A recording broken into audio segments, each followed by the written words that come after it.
It's the SNL Hall of Fame podcast with your host, Jamie Dew, Chief Librarian Thomas Senna,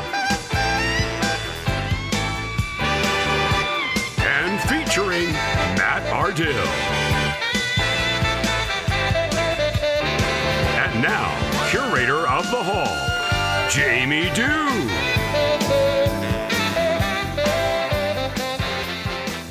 All right, we are back.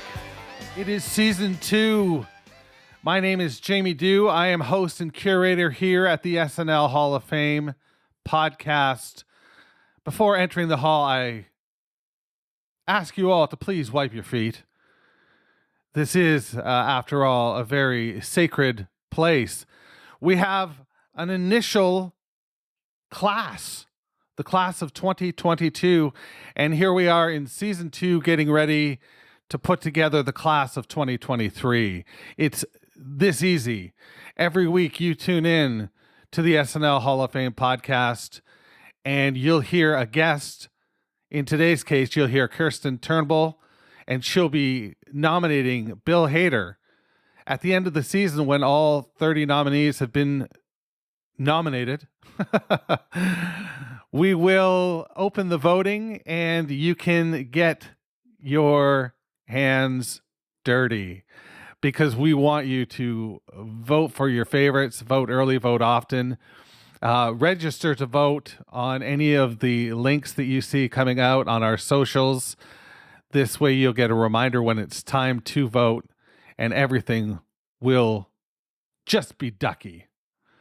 So we've got some changes going on around here. Thomas Senna has been introduced to the masses at this point in the special preview episode. I think you're going to love the conversations that he puts together. I know that I've really enjoyed what I've heard so far, and I think that you'll enjoy it quite as well. The other new feature is at the end of every episode, we'll be playing the nominee sketch or segment, a segment that our guest has chosen to play. So stick around post conversation and check that out. But now we're going to slide into something entirely new.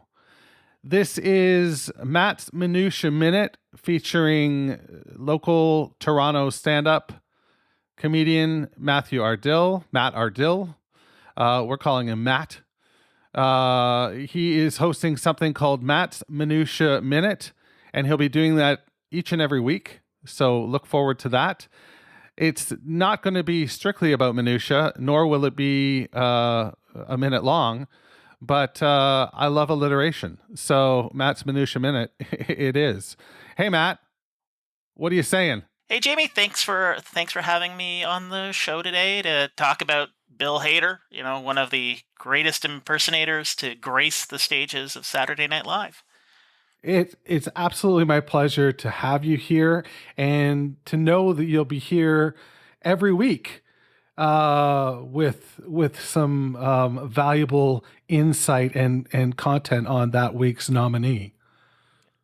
There's so many great nominees this season. I'm really looking forward to being able to dig out some of the stuff that maybe they didn't make it into the conversations that people might want to consider when they're casting their votes. Absolutely. So, like you said, Bill Hader, what you got?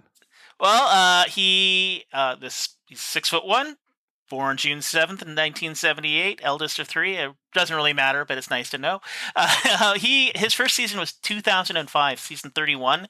Terrific season. Had Tina Fey, Will Forte, Daryl Hammond, Amy Poehler, Fred Armisen, Maya Rudolph. So right there, already, that's like an incredible cast of impersonators with great characters. On top of that, he had Kristen Wiig, Jason Sudeikis, and Andy Samberg joining him as featured players that year.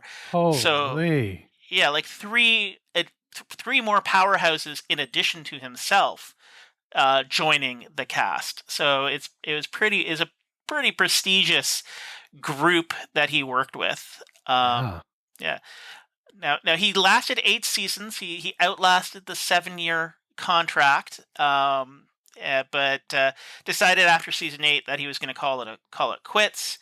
But he has recorded 805 sketches, so he's got 7th overall after. I was just going to ask, where does that rank? Yeah, 7th after Kate. So it's a lot of sketches. I mean, nobody's ever going to touch Keenan at this point. I guess not. but yeah. So I mean, personally, I love his impersonations, like his Vincent Price and his Alan Alda, which probably speaks to my age a bit. And I mean, everybody loves Stefon, but it's he brings a lot to the table. Yeah, I agree. I think it's going to be an interesting conversation that Thomas has with Kirstin Turnbull today. And what do you say we get right to that? Sounds great.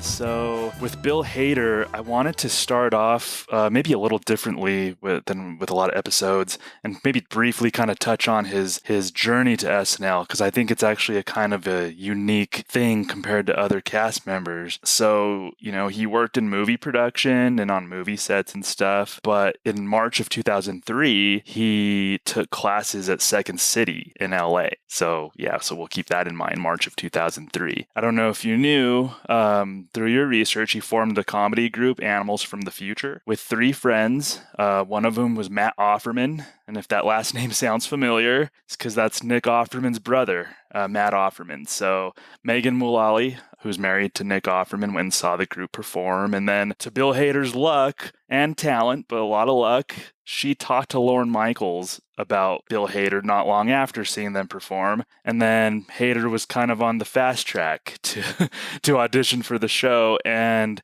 so we said, March 2003 was when he started taking classes at Second City. October 1st, 2005, he's on SNL. Have you ever heard anything like that? That is a fast track. And it really validates the anxiety he had around being on the show for so many years, a lot of imposter syndrome, which is all in his head. And I love that at one point, Lorne said to him, "You're not going anywhere. You always have a job here. Like, you can relax now," because he just needed to hear that to really feel like he belonged, because he had to have felt like people had sweat through years and years of training and auditioned multiple times. And he really did get a red carpet. Deservedly so. Yeah, deservedly so. But, I'm sure, when he got on the show, he may have looked at a lot of these other cast members and known that they spent years in improv and everything. So maybe that's where a lot of that imposter syndrome comes from. And I think a lot of creative types kind of have that imposter syndrome as well. Yeah. So do you remember, I don't know where you were as far as watching the show in 2005, but do you remember when Bill Hader first started making an impression on you? I think it was I remember Vincent Price, like knowing that he was a great impressionist. That was one of my first memories. Greetings, weary travelers. My name is Vincent Price. Tonight I offer you passage into the darkest recesses of the supernatural. And then Laser Cats. Oh, yes. Laser Cats I distinctly remember, so that definitely made an impression. So those are my first two. It's just, okay, he's great at impressions and Laser Cats, because that was so wacky and bizarre, and it introduced both him and Andy Samberg to the masses in this really fun way. Yeah, so Vincent Price was actually relatively early on in his tenure. It was the 6th episode of his first season, and those sketches were just, we talk about current SNL, and there's almost like an impression parade type of sketch, and those Vincent Price sketches were definite impression parades. And, compared to other impressionists before him, and maybe even even during and after. Where would you rank, or how in high regard do you hold Bill Hader just as far as an impressionist goes in SNL lore? Master impressionist. Mm-hmm. Master. You've got a Phil Hartman. You've got, oh goodness, what's his name? He was on the show for decades. There was Dana Carvey, who's an amazing impressionist. Daryl Hammond. Daryl Hammond, thank you. Yes. Daryl Hammond, yes. Sorry, Daryl Hammond. I think of their ability to do impressions, but I think the range on Bill Hader is huge. He uses his face, his forehead, his eyebrows, like he can contort almost a little bit Jim Carrey-like without the manic side of things. Mm-hmm. I consider him a master, so he's top of the pack for me when it comes to impressions. How about you? Yeah, I think, we had mentioned Dana Carvey and Daryl Hammond. Bill Hader is probably on that Mount Rushmore of impressionists. And, I don't know about you, but what I look for in a good impressionist is not only, it's fine if they sound and look like the person, but there has to be a comedic viewpoint. They have to say something funny with the impression. And Bill Hader reminded me a little bit maybe of a Dana Carvey in that, he did sound like a lot like, well, for example, you brought up Vincent Price. Mm-hmm. And he did sound a lot like Vincent Price, but there was just that little bit of cartoon that he threw into that impression. And he found a comedic slant with that. Vincent Price was kind of the, he had a lot of nervous energy with Vincent Price, kind of trying to wrangle in all of these Katharine Hepburn and Liberace and all these people who came on the show. So that's the comedic angle that I think Bill Hader found Vincent Price.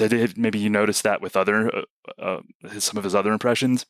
Yeah, you raise an interesting point, because I do think, yes, he gets the voices down. He gets the mannerisms and the facial tics and all those things, but he does embody them. And I wonder if it's because he's so darn good at it that he doesn't have to overthink in the moment how it's coming off. Where other people, I know if I tried to do impression, I would agonize over every moment of it. Oh yeah, where same. he gets to sit in a little more comfort knowing that he's really kind of nailing that part. So he gets to let loose a little bit and have some fun with it and think about the motivation of that character that he's impersonating and what they might say, and really live in it a little bit, which is more of an actor's skill, really. Yeah, no, we've seen his acting skills over the years with Barry on HBO, and so it's not a surprise, given what you said, that he's doing a great job acting on Barry, given his traits that you had mentioned as an impressionist. And I think that's a good point you brought up about how he's so in command of his craft that he's able just to, like, I have that part down, I can mimic the person, so check. He checked that box, so then now I can live in this space and actually create something funny out of it. I think you nailed it as far as what a great impressionist he is. Of course, Al Pacino. He did Peter O'Toole, Willem Dafoe. Like, I think he was their go-to guy. Alan Alda. Yes, Alan Alda. Yeah. Who has, I mean, you would think about it, like, I've never really heard somebody do an Alan Alda impression, but a lot of people should have Alan Alda impressions because he's distinct, but Bill Hader just nails it.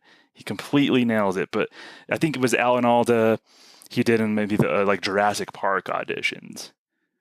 Right? I don't know if you remember that. Yes, you remember that. Yeah. And it was Alan Alda, he got the point of view of Alan Alda, was like asking questions about the movie and kind of complimenting, being like kind of a nice guy, kind of complimenting, like, oh, this sounds like a great movie or whatever. So it's not just that Bill sounded like Alan Alda. He created a whole persona that was probably on screen for like 15, 20 seconds, but you still felt like Bill really created something there. That's right. James Carville. Oh, John Malkovich. Oh, yeah. Malkovich as his Italian host. Vinny Vedecci. Yes. Which you had mentioned previously, like that first appearance wasn't a talk show, and I don't remember that. So tell me about that, because I don't remember that part. It was just a sketch, like I even forget what the sketch was about, but Vinny Vedecci was actually just a character in a sketch, much like somebody who we'll talk about, I'm sure, in this podcast who appeared on Weekend Update, but he actually appeared in a sketch first. Vinny Vedecci was just some character, just in a sketch, and I think probably Bill's comedic instincts were on point, and he decided to turn Vinny Vedecci into a talk show, and that talk show format was just perfect for that. But that was one wonderful, maybe like my favorite Vinny Vedecci sketch was with John Malkovich. Yeah. Being John Malkovich. Yes. Malkovich. Yes, that's from the film. I can be John Malkovich. I'm sorry? Hello, my name is John Malkovich. I don't sound anything like that. No, you sound exactly like this. No, I don't. Yes, you do. Oh, yes. Yeah, that was amazing. And you had mentioned laser cats, and that's something that I had taken note of too. What about laser cats did you enjoy, and specifically Bill in Laser Cats? I think when I reflect back on it, it was one of the it talks to one of the things that I really enjoy about watching him on screen is that he appears to me to be a great collaborator. We know he's got some writing skills, he's got some kind of behind the scenes skills, but he comes across as someone who's in service of the sketch and not looking for the spotlight. And so seeing him and Andy work together and seeing the cohesion among the cast members, certainly at that time, there was a very equal footing where they were all contributing so much to the scenes and sketches they were doing. So I thought of that as what looked like a true friendship on screen. So it became very believable in what they were doing. And my other takeaway would be just this real genuine love for appearing silly and having no ego or about that, and the humility that comes with signing up to do something silly like shoot lasers out of cats' eyes. Yeah, I imagine Andy's pitch to Bill that I have this idea and I want you to be a part of it, and here's what it is, and Bill, I'm sure he understood Andy's comedic sensibility right away. I think they came on the same season. They did. Yep. Yeah, definitely. So it's nice to see two cast members come in at the same time and kind of form that partnership. It's almost strength in numbers, because that can be an intimidating environment there behind the scenes. Yeah. And that partnership then, moved into a writing partnership with everyone who knows my fave is John Mulaney. And so those kind of alliances that he made on that show have really served him well in several ways when it comes to producing great content. Yeah, definitely. That's, part of surviving on the show, but if you're a cast member, is that forming maybe alliances, I guess, given the environment, alliances might actually be an appropriate word. Partnerships will be nice and call them partnerships. Yeah. Just finding a partnership with a writer, you're exactly right. And definitely he and John Mulaney seem to have a really special bond there, for sure. So I think I want to ask you, I'm sure this, let's talk about Stefon. I think you brought up John Mulaney. I think this is probably a good point in the conversation to bring up Stefon. I assume you're a Stefon fan? Yes, absolutely. Stefon was when we wanted to see someone break. Before it would happen, and it would be perhaps funny or, depending on how often someone did it, but we were waiting for him to break. It became part of the bit that we knew something really inane and silly was going to come out of his mouth, and that it may also be a surprise to him. Although I don't know that we knew that at the time, but it certainly appeared that way, that he couldn't even contain his own laughter at reading those lines. So that, it was one of the, I can't think of another time when I knew that something funny was going to happen, and he did too, and we were waiting for him to read the lines and waiting for it to happen, and we wanted him to break. Yeah, exactly. And the thing about breaking in these Stefon sketches, or not sketches, this weekend update appearances, was that was part of the game of the sketch. Mm-hmm. That was part of the game of the character. Is, you know, he's this club kid who gives inappropriate advice to families visiting New York City and New York's hottest club, and so that's the game of it, is filling in those numbers of what's at New York's hottest club. But also the breaking aspect, you know, it became okay as an audience member that they were breaking. And Lorne Michaels famously doesn't like breaking.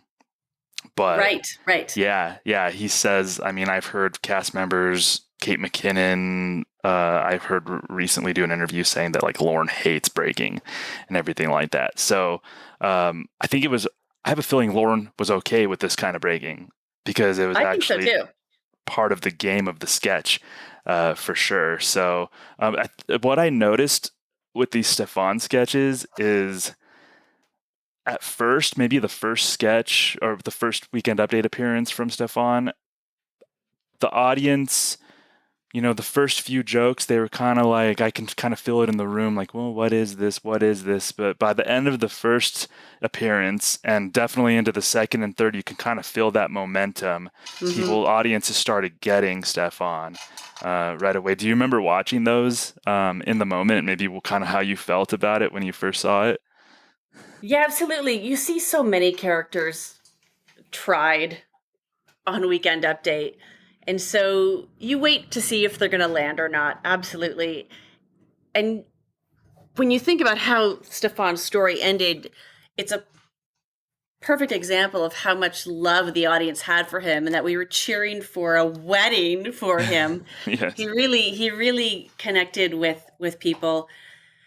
But yes, I don't even know that they were sure that that's how much they would lean into the breaking part of it and the absurdity of what they were saying. I think that was probably kind of funny and like, okay, that's, you know, fun writing. But then when they realized that there was a bit of magic there, they just went overboard with it in the best way possible. Yeah, definitely. Are there any moments during Stefon's weekend update appearances that maybe like stand out to you? I know I have a couple things just have been rattling in my head for the last decade. But what about you?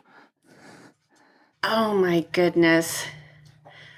I just laughed the whole time. I don't know. Please tell me which ones you have so I can laugh at them again. So Which there ones was are you this thinking one. of? So there was this line that's been, it was season 38. So it was like 10 years ago. There's a special guest.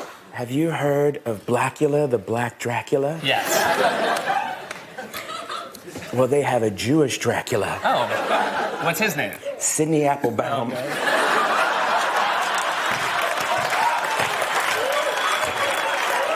Sidney Applebaum?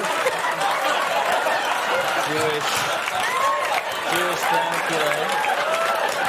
Sidney Applebaum. And that just joke construction of like misdirection or whatever comedic term that is has just been rattling in my brain for almost 10 years. Every now and then I'll just be like zoning out and I'll think of Stefon talking about the Jewish Dracula and how his name was Sidney Applebaum. And yeah, just that joke construction and how it was, you know, we talk about Bill's delivery of those lines and his interplay with Seth, like something like that has just takes up residency in my head, like probably permanently.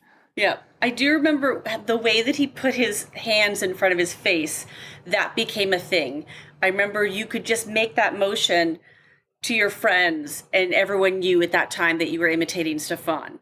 That became very much a visual cue of kind of like this character. And he was quite literally trying to stifle his own laughter. Right. When it first started. But I remember doing that with friends and we would know that that's who you were talking about. A lot of the jokes were made at the expense of diminutive folks. Mm-hmm. And so I don't want to repeat them, but right. There was some funny stuff. There really was some great writing there. And I could hear John Mulaney's voice through it all, the nuances of New York City and having grown up there and all those little details. That rang clear for me. He's really taking you to the underbelly of the city right there. Yeah, I love it. There's also just random things like just an out of the blue Wilford Brimley impression. So come on down this weekend. The bouncer is a bulldog who looks like Wilford Brimley, and the password is diabetes. Yes. That he did in one of the sketches. There was the Derek Zoolander when Ben Stiller appeared with him, and he played Derek Zoolander.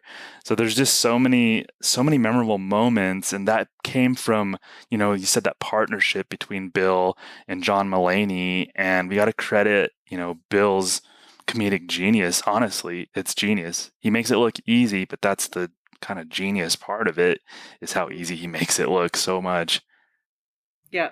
Oh, Stefon is down in history for sure. Yeah, one of my favorites. I started seeing people dress up as Stefon for Halloween. Like, that's when early on. Absolutely. I think it maybe only took a handful of appearances on Weekend Update for people to start dressing up as Stefon for Halloween. You're right. That's how you made it. So yeah, definitely congratulations, Bill. So I wanted to kind of delve in a little bit to another thing that reminds me of his partnership with John Mulaney, and I wanted to kind of spring a little game on you, a little trivia game. So don't feel pressure. It's okay. It's okay. But we're gonna do a little trivia game here. You've played Two Truths and a Lie. I'm sure you do. Know what that game is?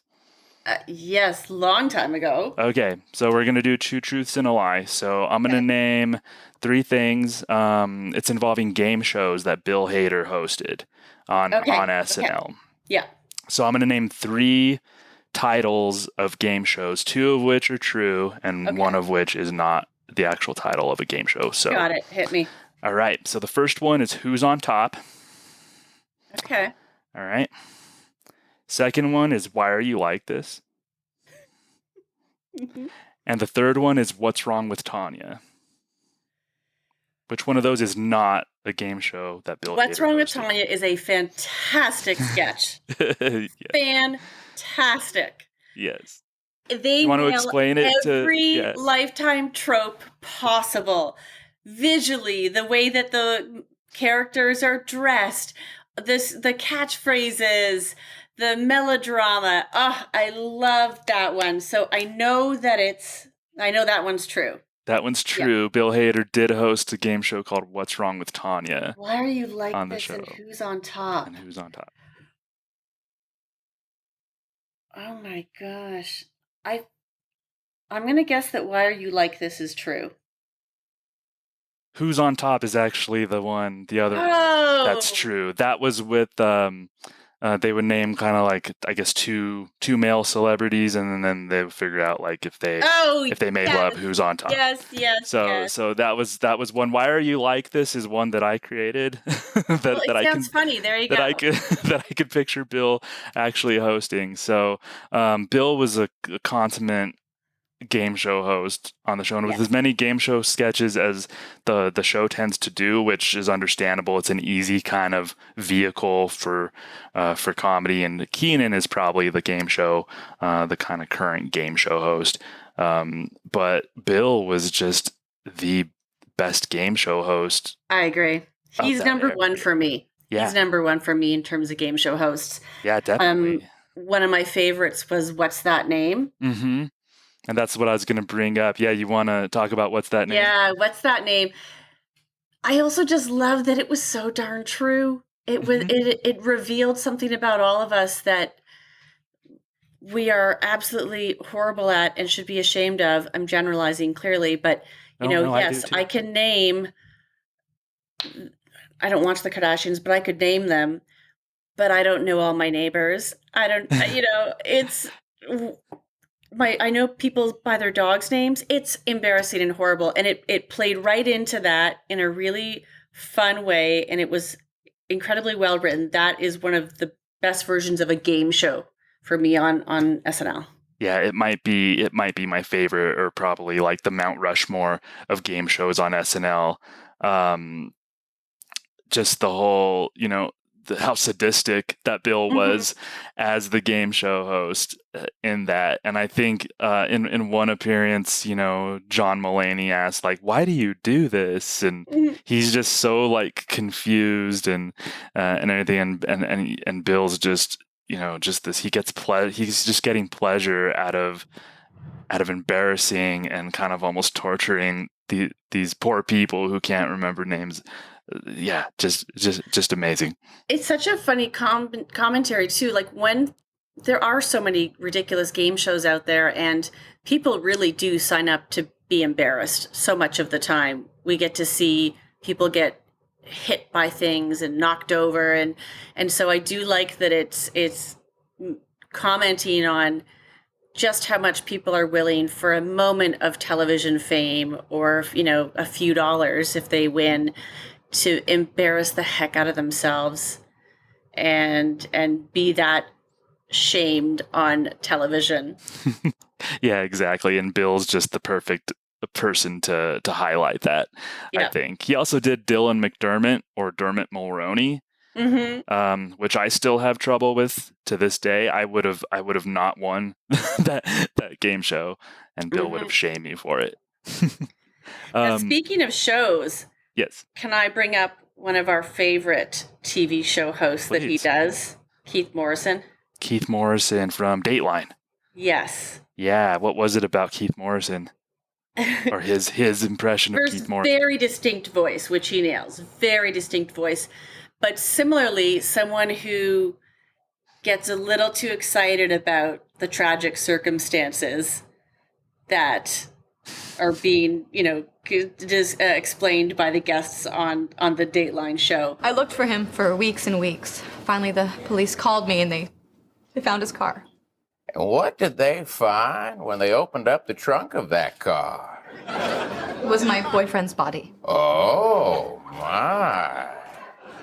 Was he all right? No, he was dead. Oh, no.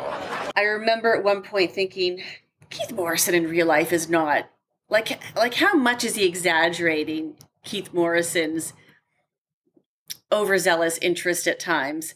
He's really not. Keith Morrison does get pretty excited. Oh, like it does happen.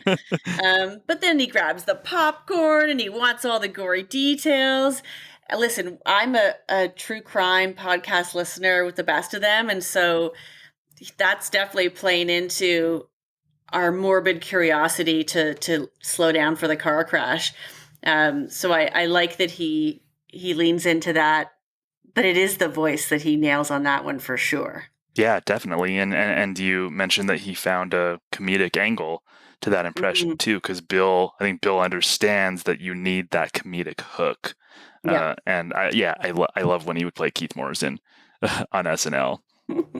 And you had talked earlier about Bill's, the way he uses his face during sketches and when he's performing. And a great example I think of that is the Game Time sketches when he played the Greg the Alien. Who's not supposed to be an alien, and just the way he would say things and then kind of like turn his face sideways and look at the camera. Just that, like, so much of that was just facial acting, and he found this creepy alien voice. And I don't know if I actually don't know who wrote those sketches, but if it wasn't Bill, I think Bill was first in line as far as who they had in mind to play Greg the Alien. And that's one of the more underrated SNL sketches, probably of like the last, of this era. And of course, Bill is like the main part of it.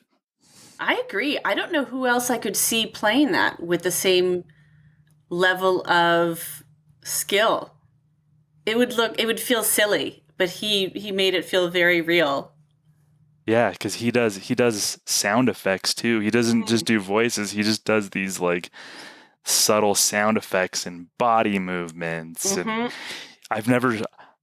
this is going to reveal a lot about me. I've never seen an alien in person, but if I did, I think Bill's version of an alien it seems realistic.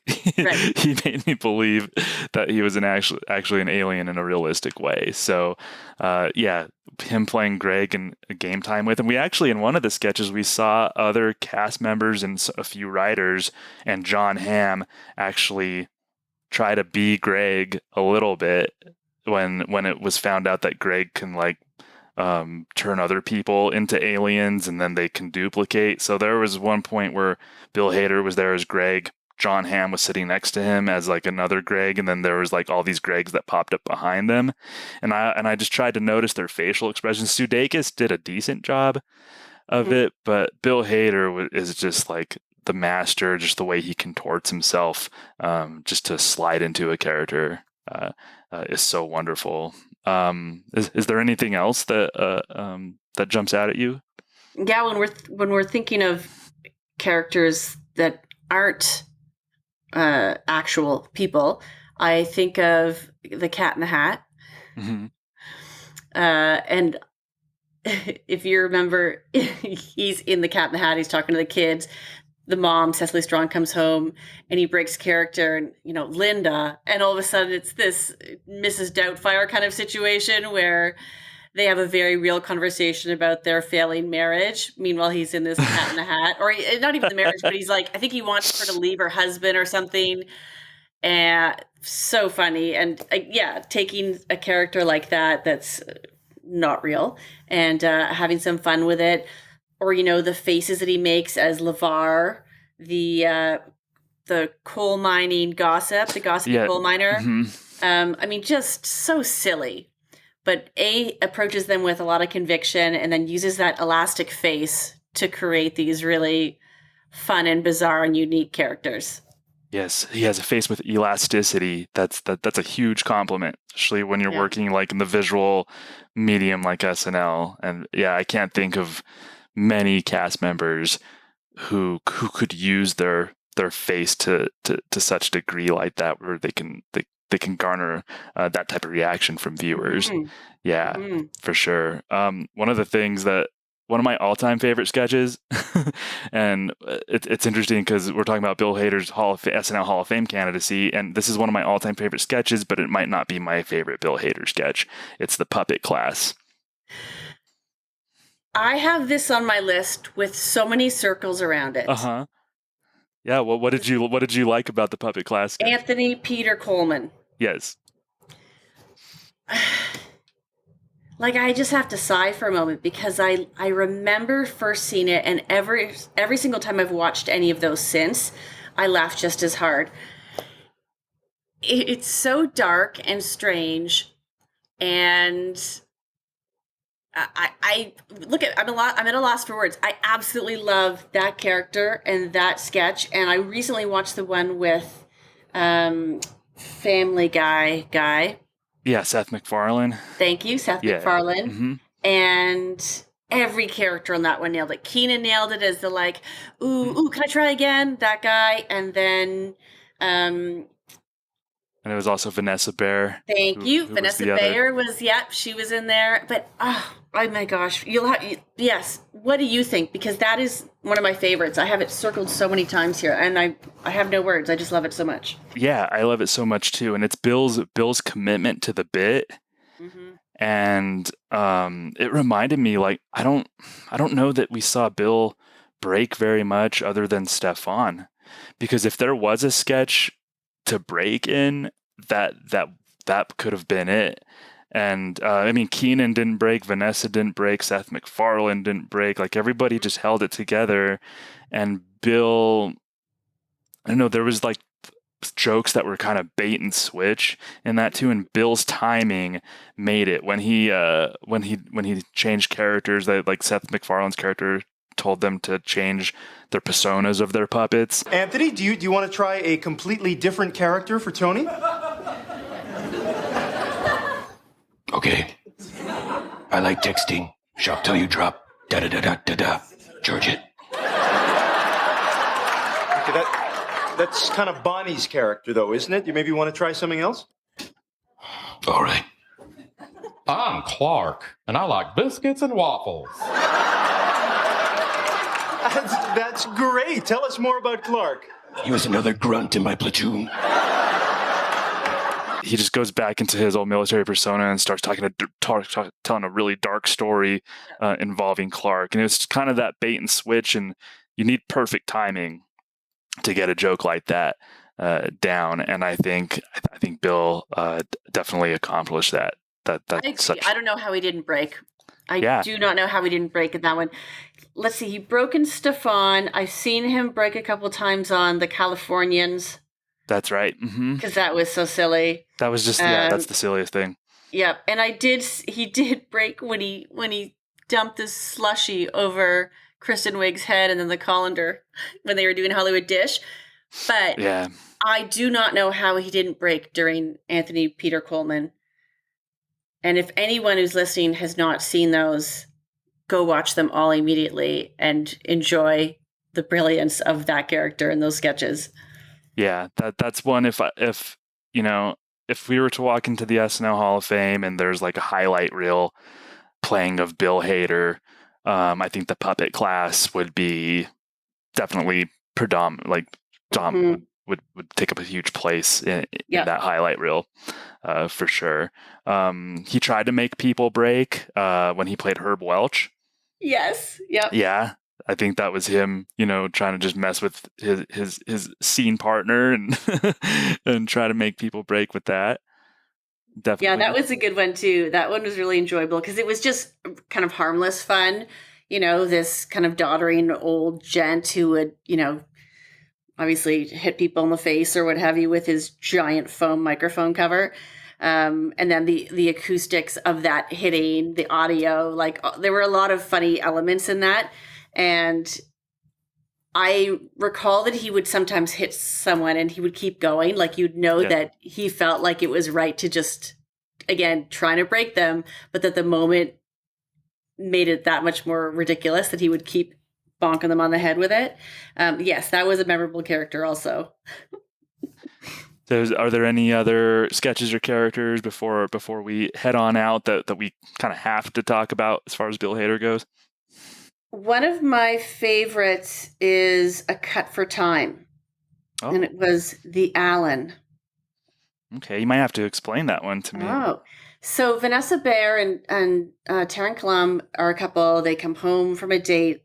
In their living room is a giant wrapped box, human-sized box, huge. And they unwrap it, and it looks almost like a Ken doll is in there. And there's a manual, and it's for something called the Allen, and it's just there for your enjoyment. And it's almost like you can have a remote control. Okay. And he's got this ridiculous song that he kind of dances to, and he makes ridiculous facial expressions like, oh, shucks, oh, yeah. And there are actually funny compilations online of that as a meme where him dancing actually works well with any song. Oh, okay. So that's a fun one to look up. But the Allen, sometimes Cut for Times are so brilliant, and I'm glad they share them with us because otherwise they'd be lost, and they're great sketches. But the Allen I go to frequently just because it's so silly and ridiculous. Yeah, I'm gonna have to look that up. I need to brush up more on my Cut for Time SNL fandom there. That could be a blind spot for a lot of people. So thanks for bringing that up. And the way he, I think what you described in that sketch, like his body movements and everything, that reminded me of another one that I highlighted real quick was the Maryville trolley ride. Yes. If you remember that, that's him, Taran Killam. And then I think Jim Carrey and Bruno Mars. Jim Carrey was in one sketch with him and Bruno Mars was in another. But Taran, by the way, this episode's not about Taran Killam, but props to Taran Killam for his acting in that sketch too. But the way Bill just moved like an animatronic sort of person is just like it's a sight to behold for me to watch people who can just have such command of their bodies that way. And the look in his eyes and that kind of stare that he had. Yeah, I love that one too. Yeah. Yeah, definitely. So what is your final case for Bill Hader? Like, why should Bill Hader be in the SNL Hall of Fame? He is, as I've mentioned, a master impressionist. top of the pack, maybe even the top. He is utterly reliable as a scene partner, as a performer, as a member of that cast, and a chameleon. We've seen him as every TV host. We've seen him as, choked up dad. We've seen him as, realizing he's possibly gay fireman. Vincent Price and all of these other characters, Colonel Nasty. Like this runs such a gamut when it comes to characters. So he definitely gets chameleon, reliability, and master impressionist, which to me is the perfect recipe for someone on SNL. That's well said. Almost like he was created to be a cast member on SNL in a way. Yes. Yeah, that's awesome. Well, Kirstin, thank you so much. I hope people are swayed by hearing you talk about Bill Hader. I know you have a lot of passion for him, and yeah, thank you so much for joining me. You bet.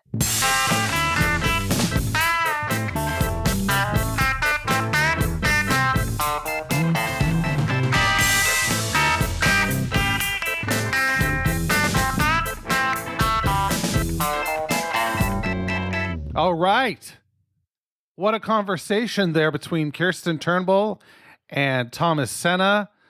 If you were not considering voting for Bill Hader before, I get the impression that you've probably changed your mind. Hader, solid gold performer, and would truly enhance the Hall of Fame were he to be added to it.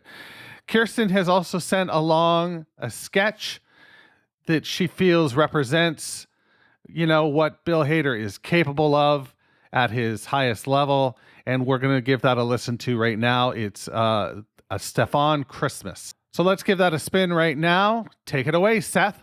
It's Christmas time in New York, which means millions will be heading to the city to celebrate. Here with some tips on what New York can offer is our city correspondent, Stefon.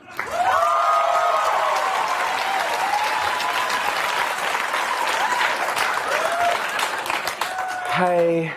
Stefon, how have you been? The same. Okay. So, Stefon, lots of people are heading here for a great New York Christmas. Do you have any tips on what they can see and do? Yes. If you're here from Ohio or whatever, look no further. New York's hottest club is Ounce. Located in the middle of the East River, this place has everything. Cholos, puke people, a sheepdog that looks like Bruce Valanche, and an entire room of puppets doing karate. I'm sorry, and why are puppets doing karate? Because it's that thing of when someone calls Miss Piggy fat and she goes, hi-ya!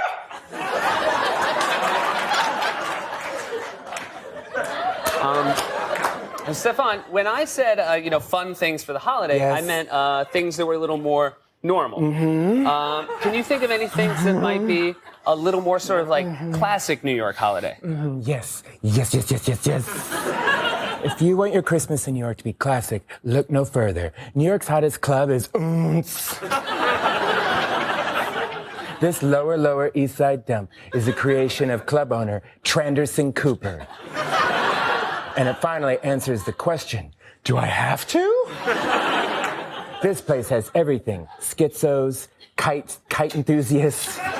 And that's not all. Look who just came in. It's Blingo. Sorry, Blingo? Black Ringo. Oh. Stefon, buddy, I don't know how to say this, but look, I was brought up to respect people from all walks of life. Tolerance? Yeah. And I am glad that you have a world you feel comfortable in. Dungeon culture, yes.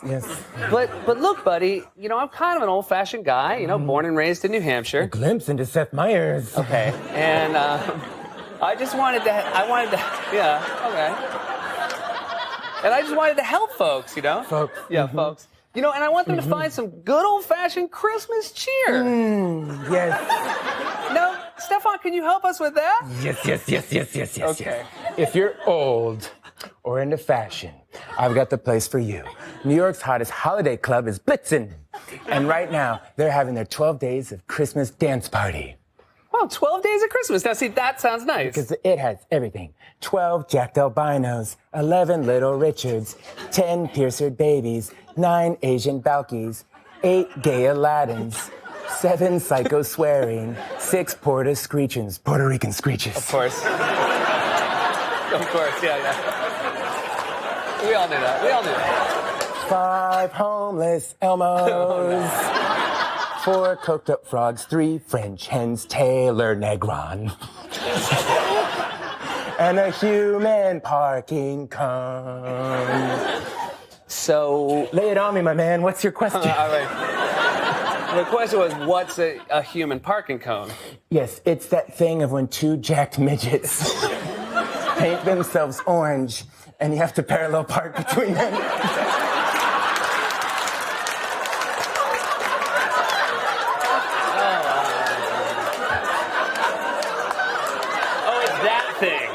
It's that thing. That's the thing it is. Stefon, I've done it. I'm going to ask you a serious question. Stefon, don't you ever just want to have a normal Christmas? Well, I would, but no one ever invites Steph on a normal Christmas. Well, look, Stefon, would you like to come to New Hampshire with me? He asked me. Stefon, everybody. I'm on top. No, there's no top about my good friend Stefon. All right, that was Stefon's Christmas, or Stefon Christmas. I'm not sure what the actual desk piece title was, but we'll call it Stefon's Christmas. Really a nice piece, illustrating exactly what Hader and Mulaney, for that matter, can get up to with these Stefon sketches. We're building on the meta-ness here with Seth and Stefon. The relationship is moving in this. So, all in all, just a real great piece. And we hope you enjoyed it. And we hope you enjoyed the entire episode today. For Thomas, Matt, Kirstin, and everybody else involved in the production of this show, we'll talk to you next week. But for now, turn out the lights, because the SNL Hall of Fame is closed. Thanks for listening to the SNL Hall of Fame podcast. Make sure to rate, review, share, and subscribe to the show wherever you get your podcasts. Follow us on social media at SNL HOF. This is Doug Denant saying,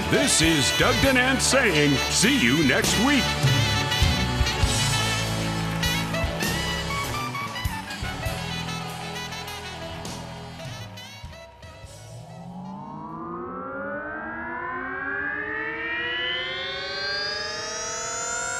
To podcasts and such.